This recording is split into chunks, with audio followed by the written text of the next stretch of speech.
अस्सलाम वालेकुम students, I hope आप सब खैरियत से होंगे। स्टूडेंट्स, हमने प्रीवियस लेक्चर में स्टार्ट की थी एक्सरसाइज 2.8। तो प्रीवियस लेक्चर में हमने पढ़ा था मैक्लॉरेन सीरीज़ के मुतालिक। आज हम पढ़ेंगे टेलर सीरीज़ के बारे में। तो टेलर सीरीज़ और मैक्लॉरेन सीरीज़ में डिफरेंस क्या है, कब टेलर सीरीज़ यूज़ होगी, कब मैक्लॉरेन सीरीज़ यूज़ होती है हमारे पास क्वेश्चन में। तो आज हम देखते हैं। तो स्टूडेंट्स, सबसे पहले हम देखते हैं कि हमने जो मैक्लॉरेन सीरीज़ पढ़ी थी वो क्या थी। वो थी f of x is equal to F of zero plus F of prime zero x plus F of double prime zero over 2 factorial x square plus F of triple prime zero over 3 factorial x cube plus up to so on. तो difference आज और की Taylor जो series है इसमें और मैक्लॉरेन series में क्या डिफरेंस है, जस्ट इतना डिफरेंस है। इधर एफ ऑफ एक्स था तो मैक्लॉरेन सीरीज़ टेलर सीरीज़ में क्या होगा, एक्स प्लस एच होगा। इधर क्या था, एफ ऑफ ज़ीरो था तो यहाँ ज़ीरो की जगह एक्स होगा।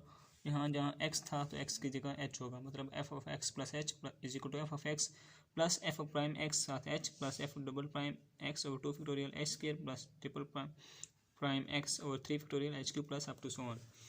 तो अब इसकी एग्जांपल करते हैं तो मज़ीद समझ आएगी। अच्छा, ये टेलर कब यूज़ होनी है सीरीज़ और मैक्लॉरेन कब होनी है, जब हमें वो क्वेश्चन गिवन क्वेश्चन हो उसमें एक्स वाली वैल्यूज़ हों, एच वाली ना हो, तो हमारे पास मैक्लॉरेन सीरीज यूज़ होगी।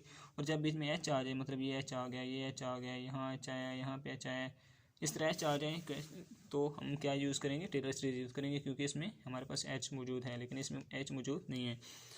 तो हम क्या करेंगे, पहले जिस तरह हम करते थे लेफ्ट साइड की को रखेंगे, f of x plus H is equal to cos x plus h के को हम रख लेंगे।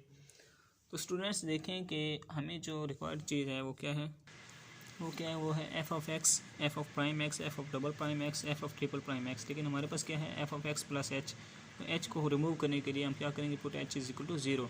हमारे पास क्या रह जाएगा, f of x is equal to cos x, ये भी एच ख़त्म हो जाएगा, ज़ीरो पुट कर देंगे। तो अब हमें चाहिए F prime x, F double prime x. तो हम क्या करेंगे, इसका डेरिवेटिव लेंगे। ये एफ प्राइम एक्स बन जाएगा is equal to cos x का माइनस साइन एक्स डेरिवेटिव होता है तो वो हम लिख देंगे।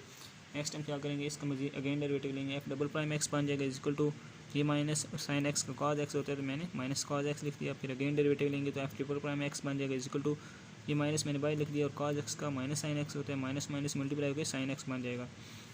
अब यहाँ पे मैं लिखूँगा टेलर सीरीज़, जो कि हमें मौजूद होगी, हमें याद होगी, ये आपको याद करनी पड़ेगी, मुश्किल नहीं है, बहुत आसान है।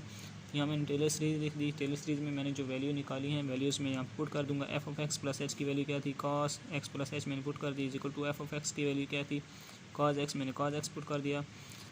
एफ ऑफ प्राइम एक्स की है माइनस साइन एक्स, तो माइनस साइन एक्स पुट कर दिया, साथ एच आ गया। F of double prime X की माइनस कॉस एक्स थी, माइनस कॉस एक्स पुट कर दिया, साथ एच क्लियर और 2 factorial plus F triple prime X over 3 factorial H cube. इसकी है साइन एक्स, तो मैंने साइन एक्स पुट कर दी। फैक्टोरियल मैंने इस फॉर्म में क्यों लिखा है, क्योंकि क्वेश्चन में यही फॉर्म में गिवन है। तो ये वैल्यूज़ मजीद मैंने इसको क्या किया, अरेंज किया। अरेंज कैसे किया, ये एच मैंने स्टार्ट में लिख दिया, ये एच के स्टार्ट में, ये भी एच क्यूब स्टार्ट में लिख दिया। क्यों लिखा, क्योंकि हमारा क्वेश्चन इस फॉर्म में था।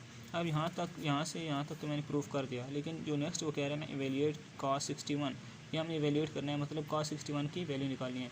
अब हम कैलकुलेटर में लिखेंगे कॉस 61 तो हमारे पास आंसर आ जाएगा। लेकिन कैलकुलेटर के बगैर वो कह रहे हैं कि इस फार्मूला इसमें पुट करके कॉस 61 की वैल्यूज़ आपने फाइंड करनी है विदाउट कैलकुलेटर। तो हम कैसे फाइंड करेंगे स्टूडेंट्स, देखते हैं। स्टूडेंट, हमने वैल्यूएट करना है कॉस 61 को। तो अब cos 61 को वैल्यूएट करने के लिए हम क्या करेंगे, हमारे पास cos 60 जो होता है ना स्टूडेंट्स, वो इक्वल टू होता है 1/2 के, इज इक्वल टू 0.5। आप कैलकुलेटर में चेक कर सकते हैं, cos 60 इज इक्वल टू होता है 0.5, लेकिन अगर टेबल में चेक करें तो 1/2 आता है। तो स्टूडेंट्स, अगर हमने क्या निकालना है, cos 61 को वैल्यूएट करना है। हमारे पास क्या है, cos x प्लस एच है। यहाँ पे हमने 61 बनाना है तो मैंने क्या किया, x को मैंने 60 पुट कर दिया और h को मैंने 1 पुट कर दिया। अब यहाँ पुट करूँगा तो cos 61 ही बन जाएगा, राइट।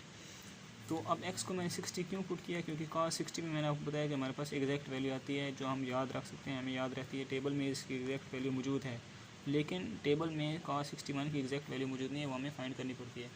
मैंने क्या किया, x को 60 पुट कर लिया, h को 1 पुट कर लिया और 1 डिग्री को मज़ीद मैंने रेडियन में तब्दील करने के लिए क्या किया, पाई और 180 से मल्टीप्लाई कर दिया। जब भी हम डिग्री को रेडियन में कन्वर्ट करते हैं तो हम पाई बाई 180 से मल्टीप्लाई करते हैं। मैंने मल्टीप्लाई किया, आंसर क्या है मेरे पास 0.01745 आ गया। अब स्टूडेंट्स, ये जो आंसर हैं कि मैंने क्वेश्चन मैंने फाइंड प्रूफ किया है, उसमें मैं उसको मैं लिख के उसमें ये वैल्यूज पुट कर दूँगा। एक्स की जगह 60, एच की जगह 1 पुट कर दिया, कॉस एक्स की जगह 60, एच की जगह मैंने ये वाली वैल्यू पुट कर दी, और साइन एक्स एक्स की जगह 60, एच स्क्वायर की जगह वैल्यू पुट कर दी, और 2 फैक्टोरियल किसकी इक्वल होता है, 2 फैक्टोरियल अगर इस फॉर्म में हो या इस फॉर्म में हो, 2 फैक्टोरियल ये होता है 2 + 1 के, 3 फैक्टोरियल किसकी इक्वल होता है 3 + 2 + 1 के, 4 factorial 4 plus multiply 3 multiply 2 multiply 1, यानी कि बैक में 1 तक मल्टीप्लाई होते हैं तो फैक्टोरियल बनता है। तो मैंने 2 फैक्टोरियल लिख दिया, 2 × 1 cos 60 प्लस एच क्यूब की जगह एच की वैल्यू क्यूब, ये 3 फैक्टोरियल मैंने लिख दिया 3 × 2 × 1 cos sin 60 लिख दिया। अब स्टूडेंट देखिए मैंने यहाँ पे h की वैल्यू पुट की है 0.0174, लेकिन यहाँ पे h की वैल्यू पुट की है 1 डिग्री। क्यों? क्योंकि ये जो आंसर हमें चाहिए ये डिग्री में नहीं चाहिए, ये हमें चाहिए सिंपल फॉर्म में, लेकिन यहाँ पे हमें डिग्री चाहिए, इसलिए मैंने डिग्री वाली वैल्यू लिखी है। h की मैंने 2 वैल्यू निकाली, एक डिग्री में और एक वैसे निकाली है। तो यहाँ पे वैसे वैल्यू पुट करेंगे और यहाँ पे डिग्री वाली। अब ये बनेगा cos 61 इक्वल टू, मैंने आपको बताया cos 60 इक्वल टू होता है 0.5 के माइनस ये मैंने ऐसे लिख लिया, sin 60 होता है 0.866 माइनस इसकी वैल्यू मैंने अभी नहीं लिखी, ओवर 2 cos 60 की 0.5 होती है मैंने आपको बताया, ये प्लस ये मैं एज टी लिख लिया, ये 3 × 2 6 6 × 1 1 होगा।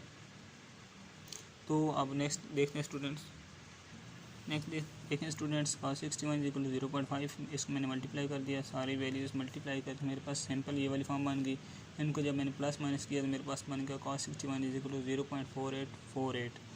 अब ये मैंने आंसर निकाला है विदाउट कैलकुलेटर, लेकिन आप जब कैलकुलेटर में भी cos 61 लिखेंगे तो आपके पास आंसर यही आएगा। तो हमने क्या कर दिया, हमने इसको एवेल्यूएट कर लिया है, इसको प्रूव कर दिया है। आई होप सो कि आपको मैक्लॉरेन सीरीज़ और टेलर सीरीज़ की समझ आ चुकी होगी। तो ये बहुत ही इंपॉर्टेंट लॉन्ग क्वेश्चन था। अगर आपको वीडियो पसंद आई हो तो मेरे चैनल को लाइक करें और सब्सक्राइब करें मोर ऐसी वीडियोज़ को देखने के लिए। और इस वीडियो के डिस्क्रिप्शन में मैं आपको एक वीडियो का लिंक दूँगा, जब वो आप लिंक ओपन करेंगे तो उस की डिस्क्रिप्शन में मैंने होल सोल्यूशन ऑफ चैप्टर 2 की वीडियोस मैंने पुट कर दी हैं, वहाँ रखती हैं। तो आज के लिए इतना ही काफ़ी है, नेक्स्ट फिर पढ़ेंगे। अल्लाह हाफिज़, थैंक यू।